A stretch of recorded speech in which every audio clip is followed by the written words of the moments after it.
오늘 우리가 나눌 은혜의 말씀은 요한일서 4장 19절 16절 말씀입니다.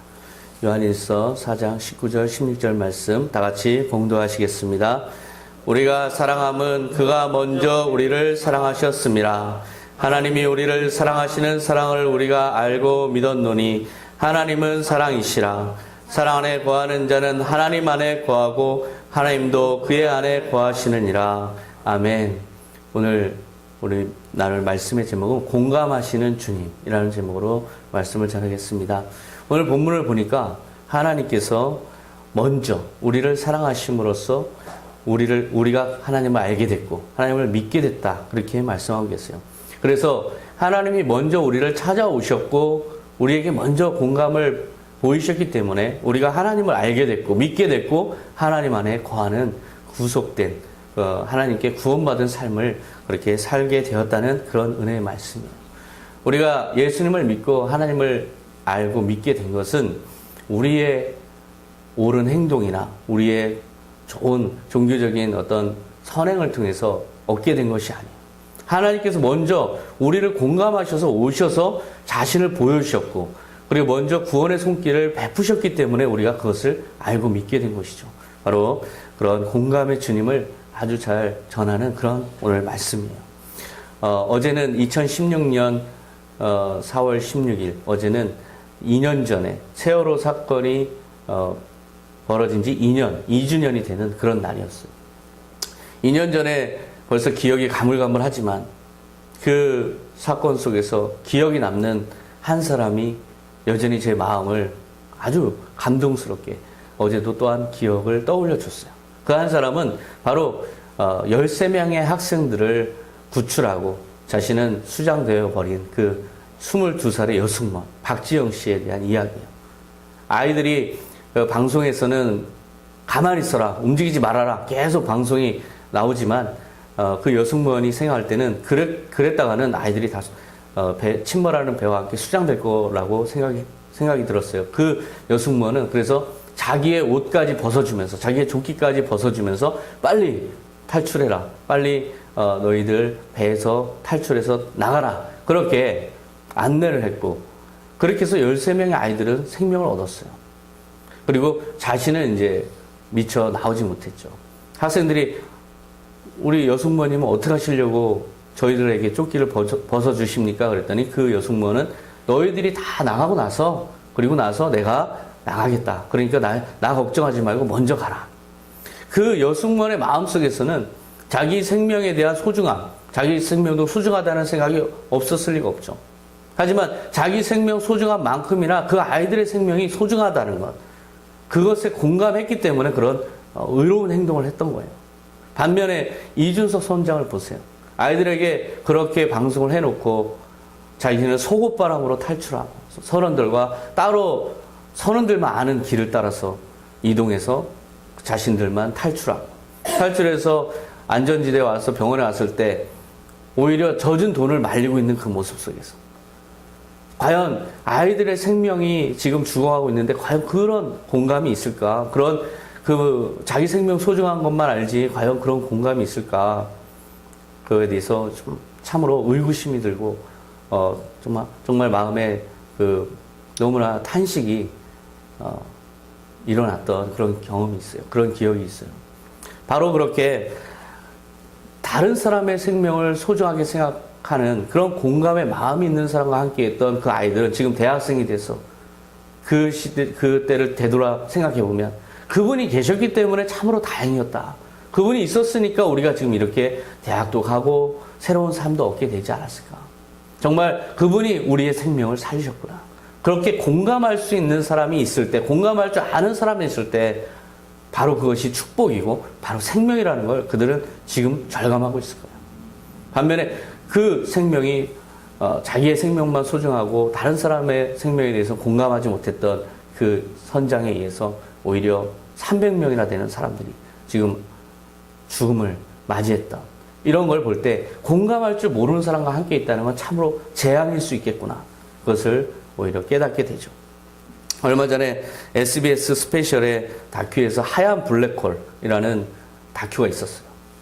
바로 에베레스트 에베레스트 봉우리 중에 촐라체라는 봉우리에 올랐던 박정원 씨와 최강식 씨의 이야기예요.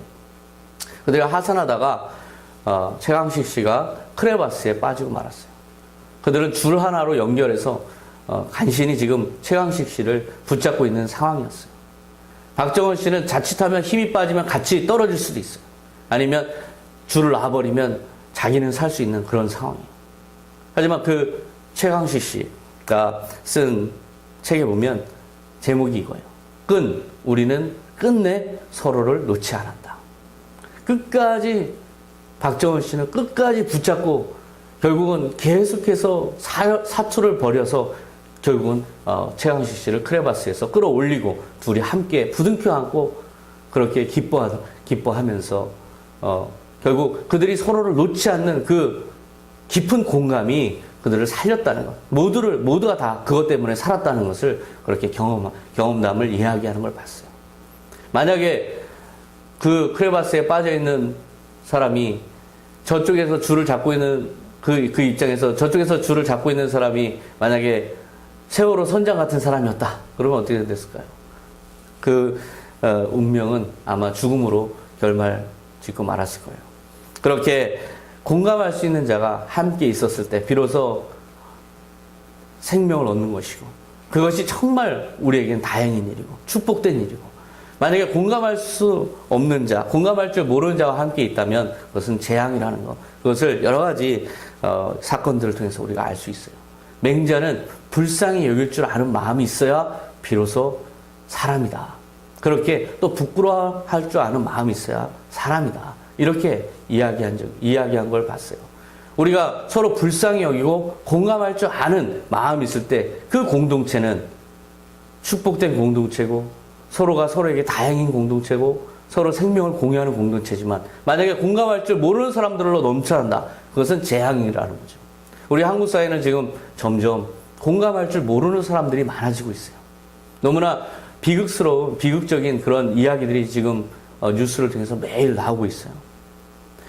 심지어는 기독교조차도 그 공감의 모범을 보이지 못하고 오히려 많은 사람들에게 걱정을 끼쳐드리는 그런 모습을 지금 보이고 있죠. 그러나 우리를 구원하시고 우리를 사랑하시고 그래서 우리에게 영원한 생명을 주신 그 하나님은 오늘 본문처럼 먼저 우리를 사랑하셔서 공감하시는 하나님이라는 것. 그것을 여러분 믿으시기 바랍니다. 우리가 구약에 보면 아브라함이 하나님의 우리가 지난주에 살펴봤듯이 하나님이 자기의 몸에서 날 아들이 있을 것이다 라는 약속을 받았음에도 불구하고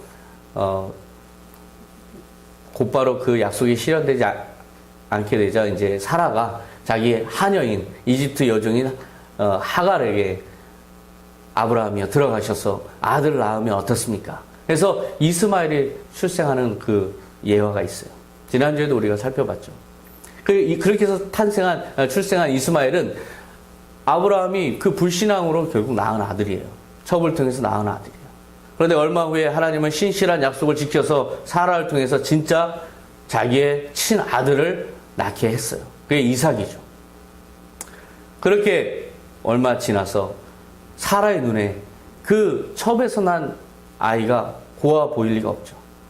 어느 날 둘이 노는 걸 보면서 마치 첩의 아이가 자기 아들을 조롱하는 것처럼 느껴졌어요. 그래서 아브라함에게 저 아이와 저 어머니를 다 내쫓아 버리면 어떻겠습니까? 그렇게 이렇게 간청하는 그런 장면이 나와요. 아브라함은 자기가 낳은 아들임에도 불구하고 그 간청을 받아들여서 결국 내쫓아 버리는 장면이 창세기 21장 14절에 나와요. 아브라함이 아침에 일찍 일어나 떡과 물 한 가죽 부대를 가져다가 하갈의 어깨에 메어지고 그 아이를 데리고 가게 하니 하갈이 나가서 브엘세바 광야에서 방황하더니. 지금 아침에 일찍 일어나서 떡과 물 한 가죽 부대를 어깨에 메어주고선 그 아이와 함께 가라 그랬어요. 그런데 그것이 그들이 나간 곳은 브엘세바 광야예요. 광야는 어떤 곳이에요? 광야는 풀 한 폭이 나지 않고 물 한 방울 찾을 수 없는 그런 건조한 땅이에요.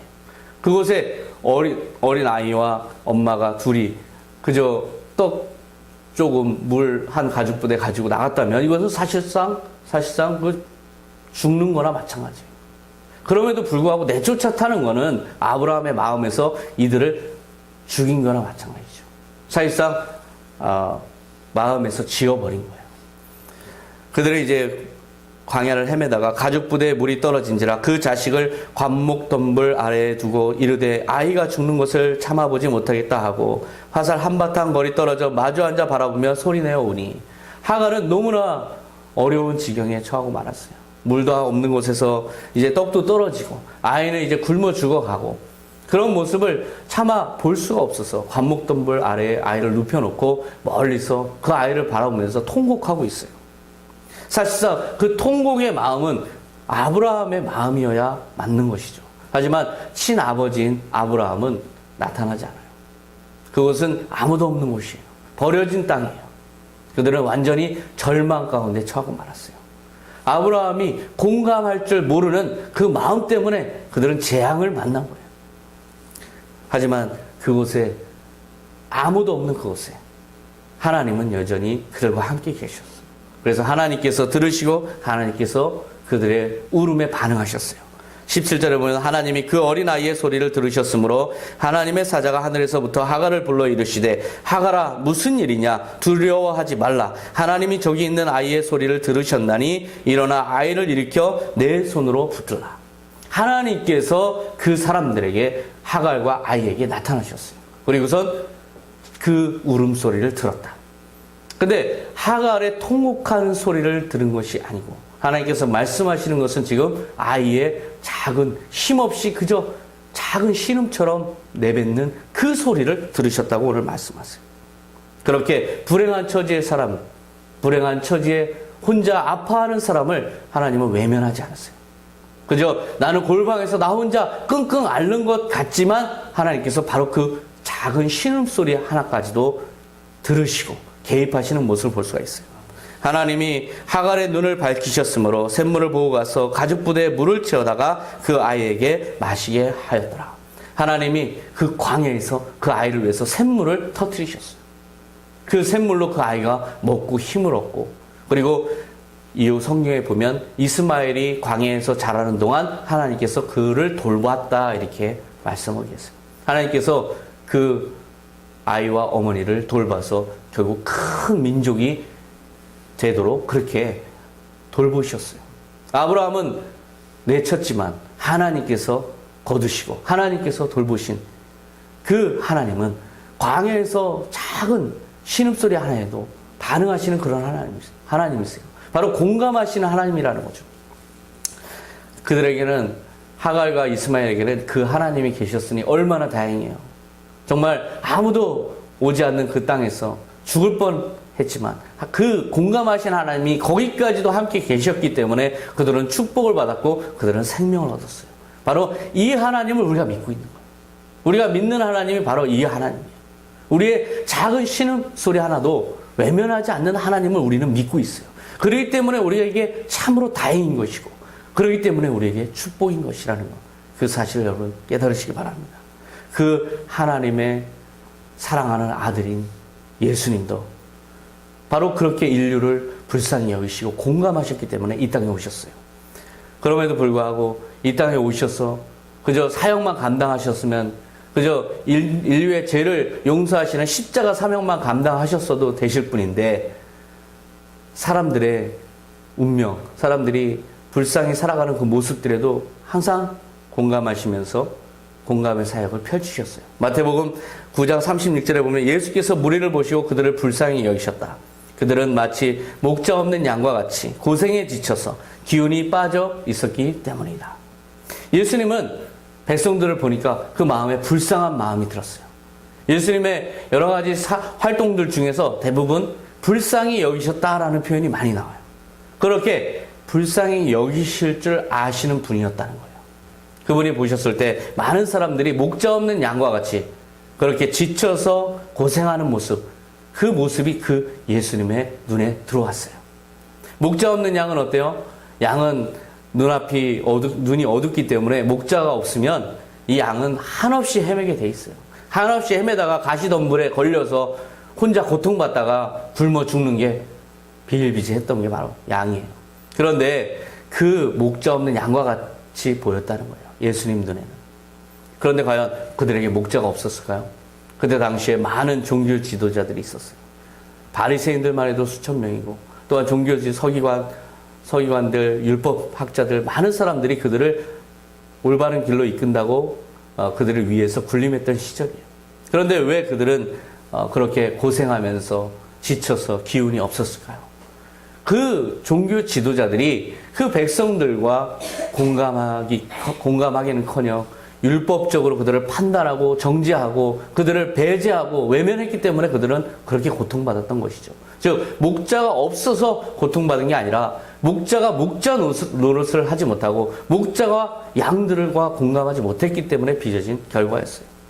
예수님은 그러한 백성들에게 깊이 공감하면서 여러 가지 치유의 사역을 펼쳤는데 그 중에 하나가 소경을 고치신 일이 있죠. 소경에게 진흙을 눈에 바르고 실로암 못에 가서 이것을 씻어라. 그러면 너 눈이 밝아질 것이다. 소경의 입장에서는 이것은 엄청난 축복이에요. 이 안 보이는 삶이 얼마나 저주스럽겠어요. 평생 동안. 고대 사회는 장애인은 정말 인간다운 취급을 못 받았어요. 정죄를 받았어요. 뭔가 죄가 있어서 저렇다. 그렇게 자기의 죄나 자기 어머니의 죄 때문에 저런 질병을 타고났다. 그렇게 정죄받던 시절이에요. 그런데 예수님으로부터 치유받은 이 소경, 정말 하나님을 만난 기쁨, 그 큰 기쁨을 만끽하고 있게 된 거죠. 그런데 종교 지도자들이 그 소경이었던 사람을 취조하듯이 그에게 다가와서 질문을 해요. 어떻게 된 거냐? 그랬더니 요한복음 9장 15절에 그러므로 바리새인들도 그가 어떻게 보게 되었는지를 물으니 이르되 그 사람이 진흙을 내 눈에 바르매 내가 씻고 보나이다 하니. 그 기쁨의 소식을 전하고 있어요. 내가 이분 때문에 제가 이렇게 보게 됐습니다. 저는 하나님을 만났습니다. 그러면 종교 지도자들 입장에서는 정말 살아계신 하나님의 아들이 이렇게 오셔서 우리의 고통을 돌아보시는구나. 이제 하나님은 우리를 버리신 게 아니구나. 오히려 기뻐해야 될 텐데 그렇지 않고 오히려 그 소경에게 그런 이야기를 듣고 나서 열심히 율법적인 논쟁을 벌이고 있는 모습이 나와요. 16절에 보면 바리새인 중에 어떤 사람은 말하되 이 사람이 안식일을 지키지 아니하니 하나님께로부터 온 자가 아니라 하며 어떤 사람은 말하되 죄인으로서 어떻게 이러한 표적을 행하겠느냐 하여 그들 중에 분쟁이 있었더니 그들은 지금 소경이 보게 된 것은 아무런 관심이 없어요. 소경의 그 고통스러운 삶에는 전혀 공감이 없어요. 그저 자기들이 알고 있는 옳다고 하는 바로 그 율법에 따라서 기계적으로 율법을 적용하고 그래서 율법에 배제되면 율법에 맞지 않으면 손쉽게 정죄해버리고 그렇게 하는 모습을 보이고 있어요. 예수님은 그들을 향해서 그런 모습을 볼 때 참으로 마음이 아팠어요. 이러한 목자들 때문에 많은 사람들이 고통을 받고 있구나. 이렇게 공감하지 못하는 지도자들 때문에 백성들이 지금 재앙을 경험하고 있구나. 그래서 그 종교 지도자를 향해서 많은 비판을 가하셨어요. 마태복음 23장 23절에 율법학자들과 바리새파 사람들아 너희는 박하와 회향과 근처에 11조는 바치면서 율법 가운데 더 중요한 정의와 자비와 믿음은 저버렸다. 이렇게 비판하셨어요. 이 정의와 자비와 믿음은 언제 실현 가능할까요? 그것은 공감할 줄 아는 마음이 있을 때 실현할 수 있는 거예요. 공감할 수 있을 때 정의를 실현할 수 있고 공감할 수 있을 때 자비를 베풀 수 있고 공감할 수 있을 때 믿음을 가질 수가 있어요. 이 공감할 줄 모르는 자들아 너희 가운데 과연 하나님이 기뻐하시는 정의와 자비와 믿음이 있느냐 그렇게 질책하시는 모습을 볼 수가 있어요. 예수님께서 손 마른 자를 고치실 때도 이들은 바로 그러한 정죄하는 태도로 예수님에게 다가왔어요. 누가복음 6장 6절에 보면 또 다른 안식일에 예수께서 회당에 들어가서 가르치실세 거기 오른손 마른 사람이 있는지라 서기관과 바리새인들이 예수를 고발할 증거를 찾으려 하여 안식일에 병을 고치시는가 엿보니 지금 그들의 마음속에는 이 손 마른 자의 이 고통스러운 삶에 대한 공감은 전혀 없어요. 그는 그저 자기의 팔자려니 자기의 그저 하나님으로부터 저주받은 대로 그저 살아가는 아무 관심도 또 관심의 대상이 아닌 그저 사람이려니 하는 그런 마음뿐이었어요. 오직 그들의 관심사항은 예수님을 저 어떻게 고발해서 어떻게 저 종교재판에 넘길까. 그 근거를 찾는 데 막 골몰하고 있어요. 이런 모습을 보면서 예수님께서 하신 말씀, 너무나 마음에 깊은 감동이 돼요. 8절에 보면 예수께서 그들의 생각을 아시고 이르시되 내가 너희에게 묻노니 안식일에 선을 행하는 것과 악을 행하는 것, 생명을 구하는 것과 죽이는 것 어느 것이 옳으냐 하시며, 너무나 상식적인 말씀이죠. 너무나 당연한 질문이시죠. 안식일에 사람이 죽어가는데도 그것을 모른 채 하고 하나님 앞에서나 의로운 척 하는 것이 과연 진정 하나님이 기뻐하시는 일이냐? 안식일에 사람의 생명을 구하고 선을 행하는 것이 진정 하나님이 기뻐하시는 거 아니냐? 그렇게 예수님께서 오히려 반문하시는 모습을 볼 수가 있어요. 하나님의 아들인 이분은 어떤 행동을 하셨을까요? 그 율법학자들의 지적, 그것은 율법적으로 보면 그 액면 그대로 문자적으로는 맞는 얘기예요. 하지만 예수님께서는 이렇게 자신의 가치관을 제시하시고 나서는 어떤 행동을 보이셨을까?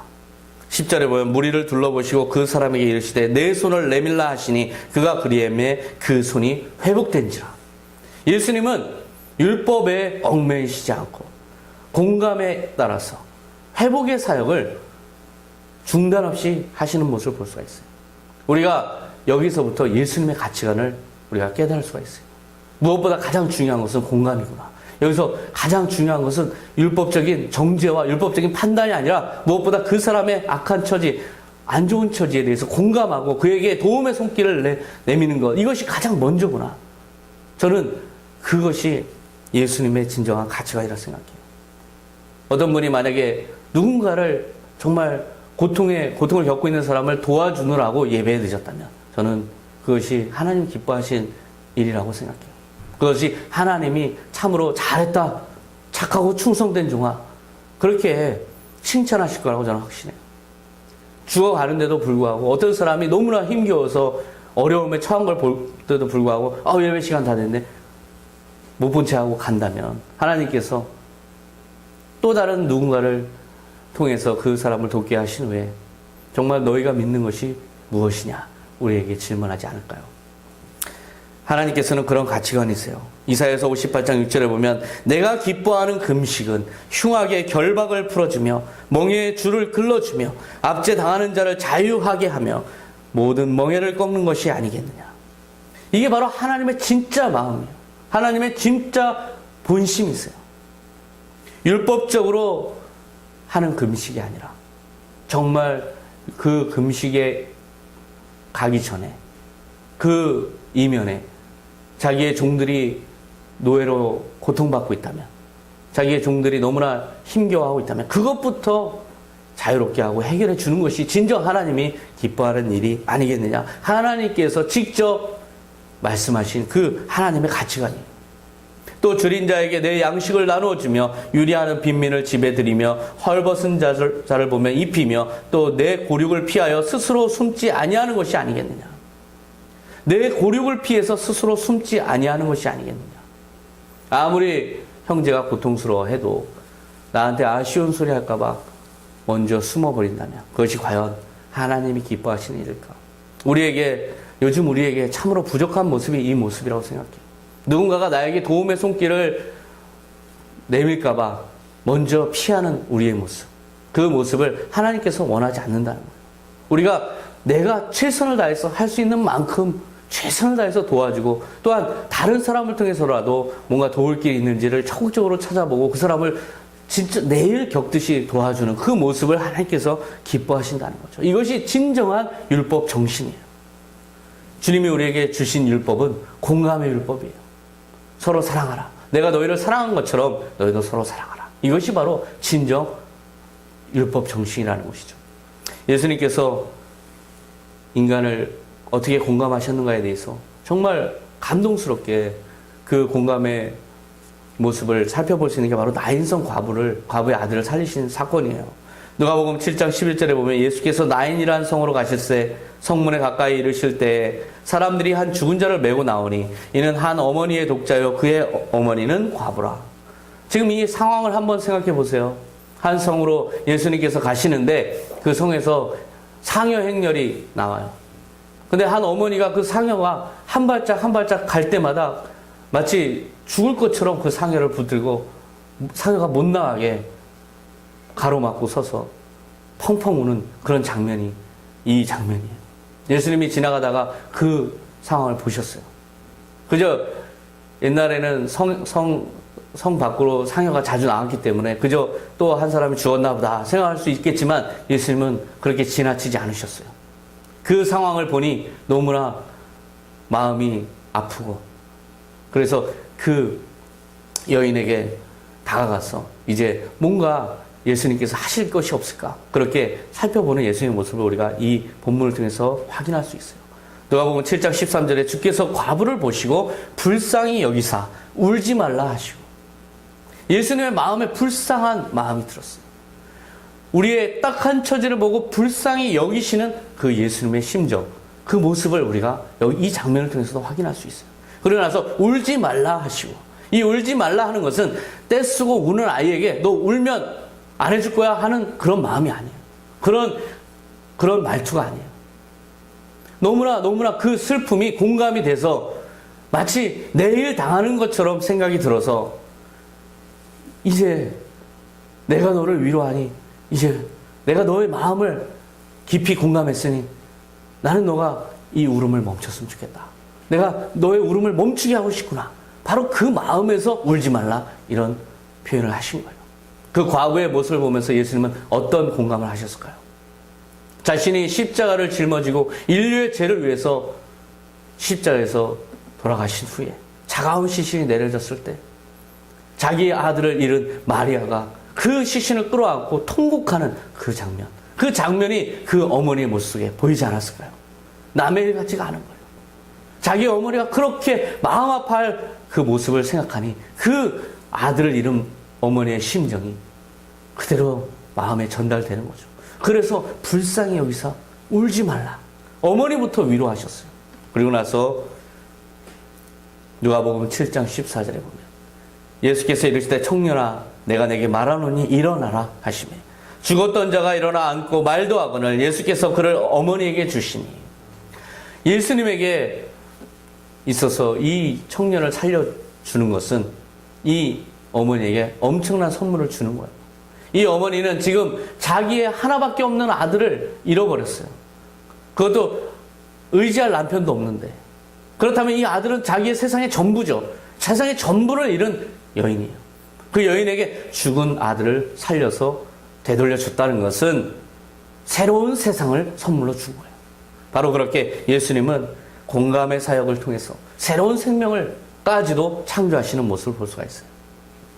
누가복음 17장 16절에 이 모습을 본 사람들은 모든 사람이 두려워하며 하나님께 영광을 돌려 이르되 하나님께서 자기 백성을 돌보셨다 하더라. 많은 사람들이 이걸 보고 과연 하나님은 살아계시는구나. 하나님은 우리를 외면하지 않는 분이시구나. 우리의 이 고통과 이 재앙에 대해서 하나님은 눈을 감는 분이 아니시고 불쌍히 여기시면서 개입하셔서 우리의 모든 슬픔을 바꿔서 희망이 되게 만들어 주시는 분이시구나. 하나님의 살아계심을 그들은 너무나 실감했어요. 그리고 그 감격을 이렇게 하나님께서 자기 백성을 돌보셨다. 이렇게 그런 영광의 그런 찬양을 돌리듯이 그렇게 환호성을 했죠. 사실 제가 바로 그런 공감을 받은 사람이에요. 홀로 하나밖에 없는 아들을 키우는데 이 아들이 한참 커야 될 중학교 2학년 나이에 병원에서는 희귀난치병이라는 진단을 받고 1년 내내 누워서 삐쩍 말라가면서 진통제로 쩔어가면서 누워있는 그런 아들이 바로 저였어요. 그 1년 동안 저는 어둠 가운데서 고통 속에서 신음하면서 세상을 원망하고 모든 불행한 현실을 원망하면서 그렇게 지냈죠. 어머니의 심정이 어땠을까요? 세상을 다 잃은 심정이었을 거예요. 도대체 내가 살아갈 희망이 어디 있는가? 바로 그렇게 날마다 탄식하면서 새벽마다 가서 기도하면서 주님, 나의 이 고통을 헤아려 주십시오. 얼마나 많이 기도하시는지 몰라요. 주님께서 그 어머니를 보시고 어머니의 그 눈물을 보시고 저를 그 질병으로부터 치유해 주셨어요. 그래서 제가 여기서 지금 서 있는 거예요. 그 하나님, 그 공감의 하나님을 저는 제 삶을 통해서 지금 날마다 경험하고 있어요. 그런 공감의 하나님을 여러분들에게 제가 지금 소개하고 있는 거예요. 예수님은 그 연약한 처지에 처한 우리의 모습을 그저 외면하시는 분이 아니에요. 율법적으로 너가 옳다, 너가 잘못됐다 판단하셔서 넌 심판, 넌 축복 이렇게 이분법적으로 우리에게 다가오시는 분이 아니에요. 우리의 마음을 누구보다 깊이 공감하시면서 불쌍히 여기면서 헤아리시는 분이시라는 거죠. 죽은 나사로를 살릴 때도 그저 신적인 능력으로 내가 죽은 자 살릴 수 있어. 어린 아이도 살렸고 이제 청년도 살렸으니까 죽었어 나사로? 내가 살릴게. 이렇게 가신 게 아니에요. 그 나사로의 죽음을 맞이할 수밖에 없는 운명에 깊이 공감하시면서 그를 불쌍히 여기시면서 그러면서 가서 하나님께 진정으로 기도를 드려서 그래서 죽은 나사로를 살리시는 그 예수님의 모습을 성경 한 구절이 아주 간결하게 강렬하게 그 예수님의 공감의 모습을 표현하고 있어요. 요한복음 11장 35절이죠. 예수께서 눈물을 흘리시더라. 이 말씀은 이 구절은 딱 이 얘기밖에 없어요. 예수께서 눈물을 흘리시더라. 한번 생각해 보세요. 우리가 기계적인 하나님을 믿는 것이 아니고 눈물을 흘리실 줄 아시는 하나님을 믿고 있다니 얼마나 다행이에요. 얼마나 축복이에요. 얼마나 정말 이 세상에 우리는 고독한 인생을 살아가지만 얼마나 큰 위로가 돼요. 바로 이 예수님을 우리는 믿고 있어요. 이분을 우리는 주님으로 믿고 있고 이분이 우리의 눈물을 닦아주겠다고 약속하셨고 그 눈물을 닦아주기 위해서 우리의 죽음의 운명을 완전히 소멸시키시고 우리를 영원한 존재로 만들어 주시기 위해서 십자가 사역을 감당하신 거예요. 그 공감의 마음이 그 예수님의 모습으로 이 세상에 나타나신 것이죠. 그래서 요한복음 3장 16절은 복음의 진리를 함축해서 말씀하고 있어요. 하나님이 세상을 이처럼 사랑하사 독생자를 주셨으니 이는 그를 믿는 자마다 멸망하지 않고 영생을 얻게 하려 하십니다. 공감의 하나님이 바로 예수님의 모습으로 나온 거예요. 그 모습은 바로 하나님의 공감을 상징적으로 표현해주고 있는 거예요. 이 뒤에 있는 십자가가 바로 하나님의 공감을 상징적으로 표현해주고 있는 것이죠. 그러한 사랑을 우리는 받고 있어요. 우리가 오늘 한 주 동안 너무나 고통 속에 살았다면, 너무나 외로우셨다면, 이제 우리를 위해서 눈물을 흘리시고, 우리를 불쌍히 여기시고, 울지 말라 말씀하시고, 내가 뭘 도와줄까? 그렇게 개입하시는 이 하나님이 있다는 걸 우리 다 기억하시기 바랍니다. 우리는 그런 위로를 받고 지금 예수를 믿고 살아가고 있어요. 그렇다면 그 예수님은 그렇게 은혜 받은 우리에게 뭐라고 부탁하실까요? 너는 이제 다행히 나로부터 은혜를 받았으니 이제 너는 당당하게 살고 그저 너 하나 잘 되거라 말씀하실까요? 아니죠. 우리 주변에 어려움을 겪는 사람들에게, 우리 주변에 내 도움의 손길이 필요한 사람들에게 너가 나의 손길을 받았던 것처럼 너도 또한 손길을 내밀어라. 그렇게 말씀하시지 않을까요? 나의 모습을 닮았으면 좋겠다. 그렇게 말씀하시지 않을까요? 그 말씀이 로마서 12장 15절에 나오는 거예요. 즐거워하는 자들과 함께 즐거워하고 우는 자들과 함께 울라. 우리가 세월호 2주기를 맞이하고 있어요. 그 사람들의 탄식은 이거예요. 사람들이요, 말도 못 꺼내게 해요. 사람들이요, 이제 그만하라 그래요. 사람들은요, 얘기 꺼내면 벌써 피해요. 이게 지금 그 사람들의 탄식이에요. 함께 울어줄 사람이 없다는 거예요. 우리만이라도 그렇게 가까이 가서 말은 못하지만 마음으로라도 공감하고 그들을 위해서 기도하는 여러분 되시기 바랍니다. 이것이 바로 주님께서 우리에게 원하시는 모습이고 이것이 바로 공감의 주님을 믿는 선한 청지기들의 모습인 줄로 믿습니다. 기도하겠습니다. 하나님 아버지 감사합니다.